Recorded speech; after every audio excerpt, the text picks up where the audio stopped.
Dinasti Umayyah adalah khalifah kedua yang berkuasa setelah meninggalnya Muhammad mengadakan Khulafaur Rasyidin. Pendiri dari dinasti ini adalah Muawiyah bin Abi Sufyan atau Muawiyah I. Adapun beberapa ulama yang terkenal di antaranya yaitu Al-Farabi. Al-Farabi merupakan ilmuwan filsafat yang terkenal pada masa Bani Umayyah yang berasal dari Farab atau Kazakhstan. Beberapa penulis menyebutkan bahwa Al-Farabi lahir pada 299 Hijriah atau 872 Masehi dari orang tua berdarah Turki Farab.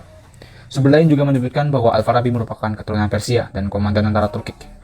Sosok yang juga ahli dalam hukum Islam disebut oleh orang-orang Barat sebagai Al-Farabius, Farabi atau Abu Nasir. Al-Farabi adalah tokoh dalam bidang filsafat yang sering disebut sebagai guru kedua, mengikuti Aristoteles sebagai guru pertama. Ia berperan menerjemahkan teks-teks Yunani asli selama abad pertengahan. Risalah dan tafsirnya pun mempengaruhi banyak filsuf terkemuka, seperti Avicenna dan Maimonides.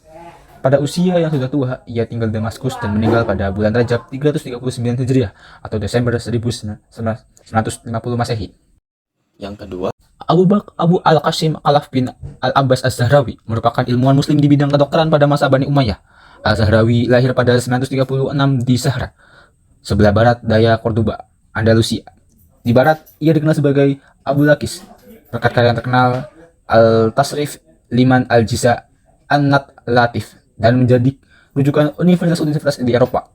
Ia terkenal sebagai pelopor bedah modern dan dijuluki sebagai bapak ilmu bedah modern. Al-Zahrawi meninggal di Cordoba di usia 77 tahun pada 1013 Masehi.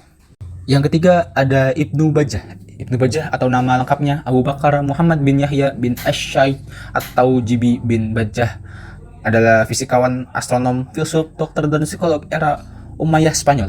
Ibnu Bajjah dilahirkan di Zaragoza, Spanyol pada tahun 1085. Ia memiliki pemikiran dan dalam bidang fisika bahwa setiap reaksi pasti akan menimbulkan aksi. Pemikiran itu memberi pengaruh pada fisikawan setelahnya, seperti Newton dan Galileo. Sumbangannya pada bidang filsafat Islam, ialah gagasannya pada fenomenologi jiwa, namun sayangnya tidak begitu lengkap. Beliau meninggal pada usia sekitar 42 sampai 43 tahun di daerah Fes, Maroko, pada tahun 1138. Yang keempat ada Abbas ibnu Firnas.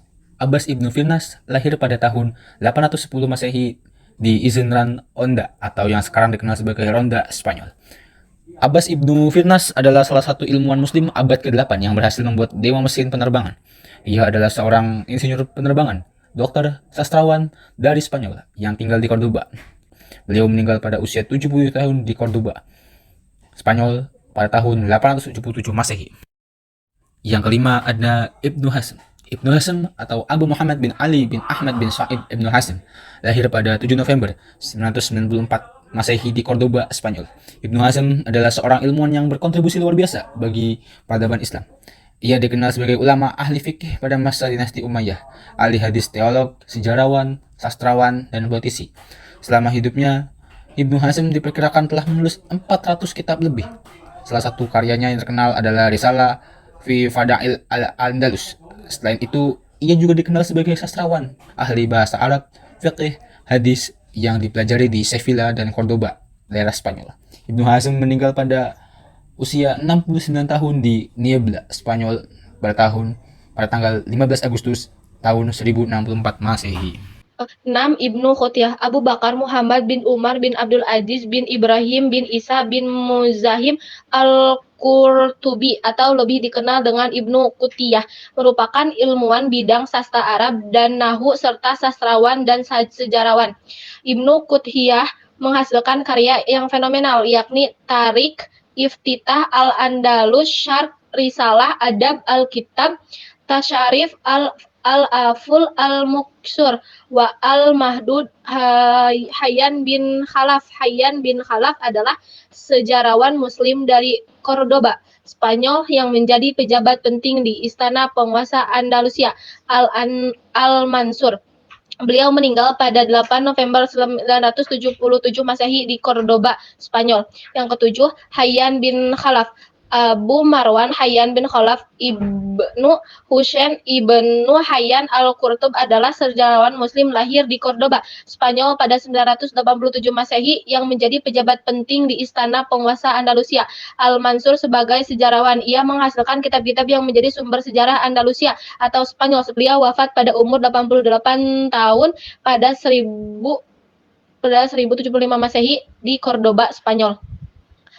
Yang kedelapan ada Ali Al-Qoli, Ismail ibnu Qasim bin Aidun Abu Ali atau dikenal sebagai Ali Al-Qoli adalah ilmuwan muslim di bidang ilmu bahasa dan sastra yang lahir pada zaman Daulah Umayyah. Beliau adalah seorang laki-laki kelahiran Manazgrib, Armenia.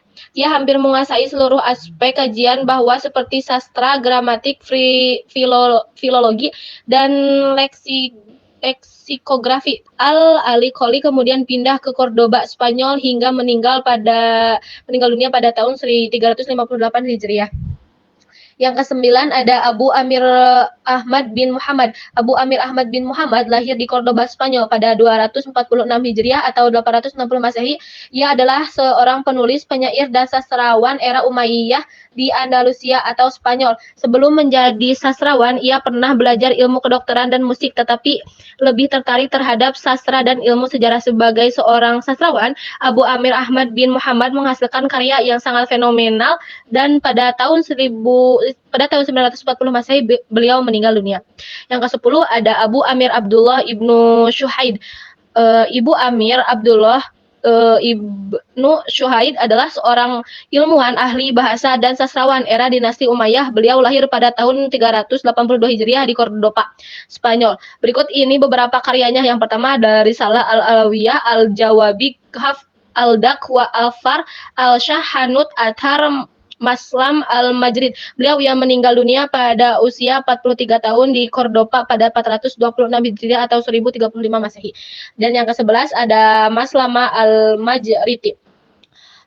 Abdul Qasim Maslamah bin Ahmad Al-Majriti atau dikenal dengan Maslama Al-Majriti adalah ulama, astronomi, ahli kimia, dan matematikawan.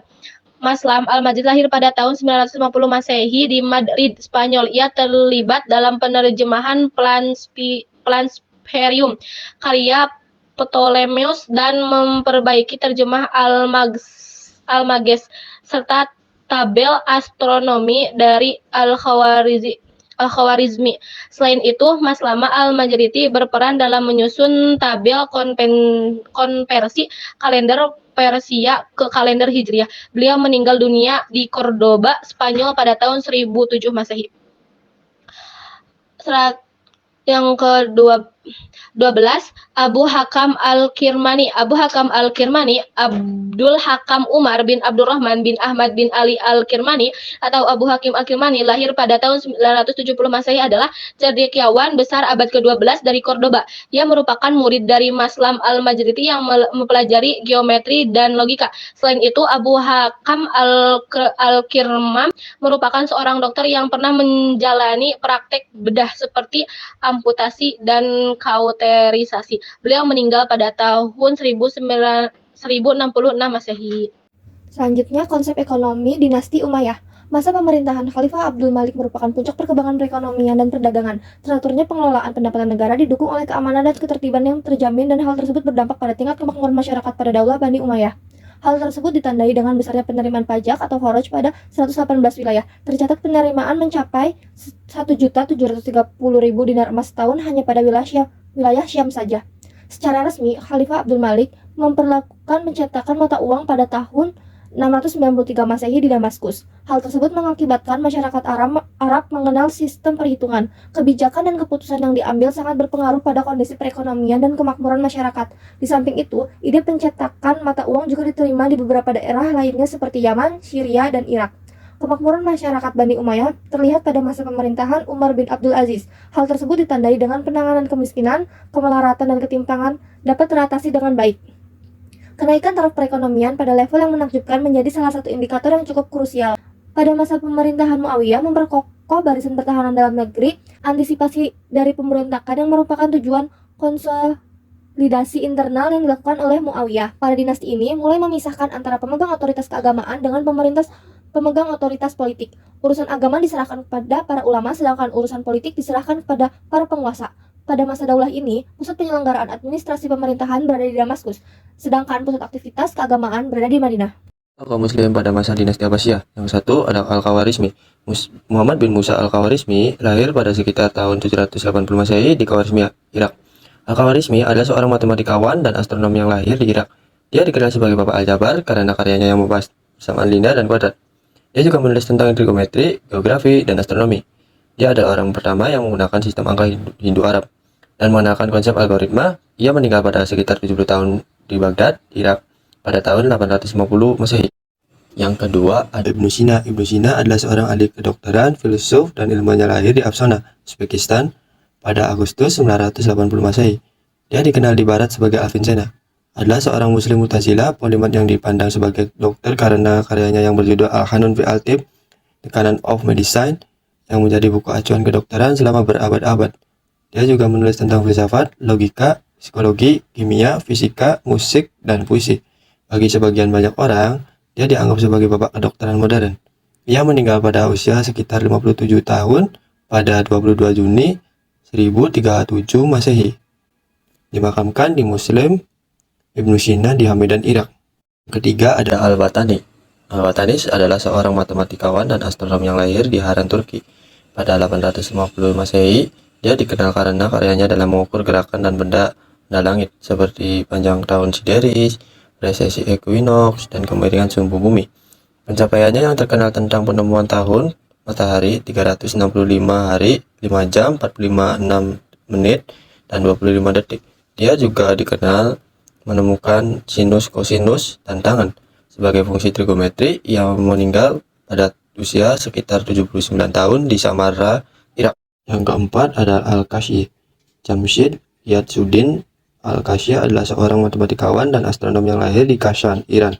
Pada 1380 Masehi, dia dikenal karena karyanya dalam aritmatika dan ilmuwan hitung yang menggunakan slide dan garis bilangan. Penemuan ini dianggap sebagai penemuan penting dalam matematika. Dia juga menulis tentang geometri, trigonometri, dan astronomi.